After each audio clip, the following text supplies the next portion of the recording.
Būreliai tai vieta, kur laisvu laiku susirinkę vaikai gali tapti tuo, kuo svajoja.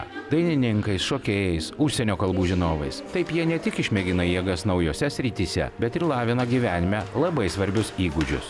Čia mes ateinam ne tik padainuot, bet pabūti ir kartu, pasilinksminti, labai gerai praleisti laiką, atsipalaiduoti ir tiesiog pasijusti savimi, kaip kokie iš tikrųjų mes esame. Klube vaikai turi galimybę atrasti save, pažinti save, išbandyti įvairiausias veiklas.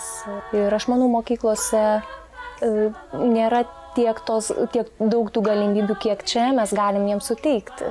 Manau, kad labai yra reikalingas neformalio ugdymo krepšelis, nes čia mes auginam vaikus, kurie bando pažinti save. Manau, tas finansavimas yra iš tiesų labai reikalingas.